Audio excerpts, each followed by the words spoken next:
Hey everyone, this is Gus from Sabers. I'm going to show you today the Series 2 of the Clan Saber craft system. Basically, it's the Shaak T and the Barriss Offee Hilts. Though the Barriss Offee is the one seen on the promo shots and not necessarily the canon version. The canon version is exactly this one.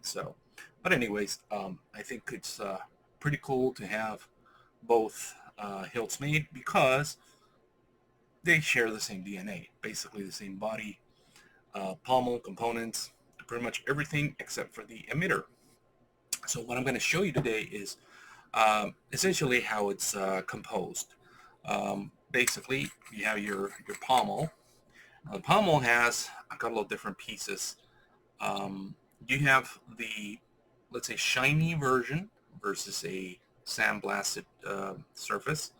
There is a matte or sandblasted version as well with holes, and then there's this special version without holes. This one I only made a few parts because it's not necessarily canon. I haven't seen any with no holes, but a couple customers requested it, so I'll have probably about 10 of them for those who want no holes on the end cap, and it's just a screw piece. Basically, you can screw them on and off. So that's the pommel. On the Barriss, it works exactly the same way. Actually, it's I'm just gonna demo off the Shaak T. The only difference with the Barriss is that the top piece, which is essentially the blade holder, is a little bit different than the one here. This one on the Shaak T is sanded, and the one on the Barriss is media blasted, so it matches the whole body. Because the one in the promo shots is just resin. Now, I'm going to quickly show this one. The buttons are the LEDs. They can be lit up. And the bar graph is the same design I use for the Slater of Clones. So you can add the 10 pixel PCB to do your effects. These knobs are just knobs. You can remove them if you want, but they don't do anything at all. And then I have the dimples. There you go. Those dimples is something that I haven't seen on any of the offerings before, and I saw it on pretty much even the copies of resin of the screen use parts or screen use hilts have those dimples. Although on the resin copies are smudged out, but they're still there. So I wanted to add that. Um, and also the retention screw for the blade is hidden in here, so you don't have to see it anywhere. It's right there. So what you do, there's a lip inside the blade socket. You put the blade all the way in until it collides with that lip. You screw it in with the retention screw, and then you screw in the blade. You don't have to see the retention screw. The only thing you have to do is that the chassis I design will come up to that lip as well, so it matches perfectly that way. Um, then you have two different hats for the plug, the static and the FX one. The FX one has obviously some slots for see-through. Just screw them like on the Clan Series 1, which is the Fistos. All of them will have this type of blade plug, so you can swap them if you want. All of them are 7/8 inch because in order to get all the details as accurate as possible, it had to go with 7/8 so that the blade holders have the proper size. Also, now going to the Shaak T, the emitter. This is a heavy piece because it has brass and stainless steel. The reason I went with stainless on these ones is because on the original prop, they use some washers, steel washers. So nowadays, if you see some old pictures from the hilts, you'll find that they're oxidized a little bit, or rusted, I should say, not oxidized, rusted. So you can add some chemicals and rust it, or you can do some heat stain, bluing, or whatever.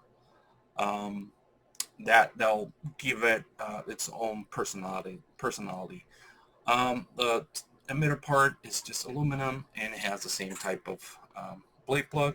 Although this one is going to be shorter because, as you can see, the I call this a radiator. The radiator has a small thin neck section as per the original prop. Now this makes the blade socket somewhat small. I think it's about an inch, but since it's a 7/8" blade, you can hold it without an issue, or you can swap it out with this one that has a larger diameter, and you just unscrew it, and you can swap it out, so you can have a deeper pocket for the blade. Sorry, I'm not wearing my glasses. I had to put them on.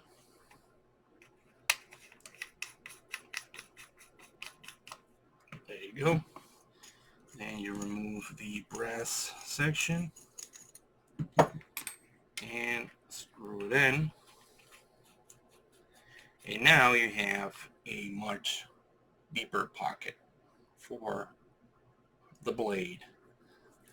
And it's just slightly under the diameter of this side, but still looks pretty good. But if you want screen accuracy, then you can go with this piece instead. Now, you're wondering where's the retention screw. Again, this is hidden. The way I did this is I hit it with a brass ring. Somebody's calling, so I'm going to pause it. So I was saying, it has the retention screw right here. It's getting under this ring. Goes on top of it, and then you screw this in. Again, I know it's a little bit cumbersome for those who want to have the blade in and out quickly. You can remove the ring, and then there's your hole exposed so that you can tighten the blade or not. So you have that option as well. It's not all lost. Anyways, I think that's pretty much it as far as the two hilts. As I mentioned in the forums and in some messages, the shop did screw up a little bit the tone of the dark gray from the pommel versus the tone on the body. So that's going to be fixed for production. And there was some chemical that these were drenched on, so they look a little bit dirty. I call it natural weathering, but obviously the ones that are going to be produced will not have that. They're going to be clean. Unless you want them weathered, then the option is going to be available in the website. But that's pretty much it. Oh wait, one of the reasons I made this as a series is because you can swap parts. Let's say I want to take out the whole emitter section and use one of the series 1, and take the emitter section as well. You can, oops, sorry, put it on, and then you have a different looking saber. Same for the pommel.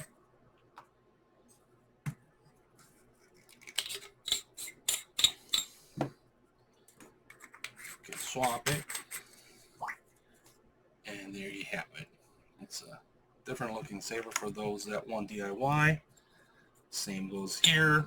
You can put the pommel and the emitter section, and then you have another saber. So my dogs are barking a lot.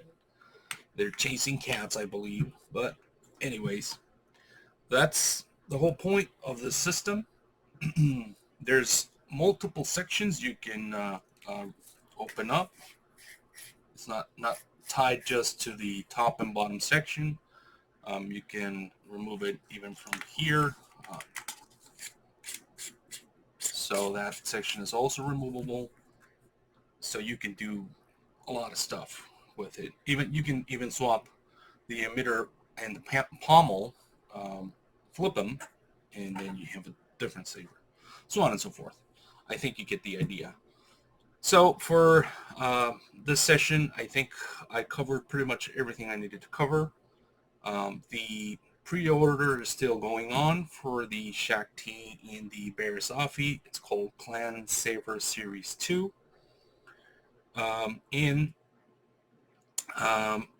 The production will start, I think, next week until I get confirmation from the shop from some of the things I spoke about with them regarding the finishing and stuff like that. I just need their confirmation.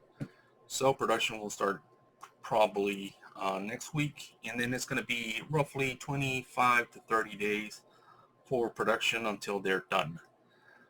Regarding the Series 1, I am going through the received units. Got them this past Friday, and I've been checking the boxes one by one, looking for some missing pieces or any imperfection that I might find to set them aside and just ship you the best ones available. Also, last but not least, once the pre-orders have shipped on the Series 1, I will have a per section quantity available for purchase if you want to do DIY. However, right now, the only ones that are going to be available are the ones from the Series 1. You will have to wait until the Series 2 are produced to have sections from the Series 2 so you can swap parts like these. But anyways, after the Series 2 comes the Syndrolic Stunt Hilt. That's just going to be a quick small run. And then afterwards, I am going to change the order. It will be first the Chiari Mundi around August, September time frame. And last but not least, the Plo Koon, Luminara, and Darth Maul by the last quarter of the year. Since there are 3 hilts, I'm trying to make sure we have enough cash to finance that project, as well as giving me a little bit more time to develop the Darth Maul, because I'm trying to do something special on that one. I have a couple of ideas running along with some of my collaborators like Christian Cruz and Giovanni and Roberto. We're figuring out stuff out because we know that there's plenty of Darth Mauls out there, so we want to make sure this is the one you want to get. Anyways, thank you very much, and I hope you guys like this. I thank you a lot for the support you've been giving me and my team on this project. Is a passion project. I'm trying to do my best to get this hilt as screen accurate as possible, and as well as making them functional. So without further ado, this is Gus signing out.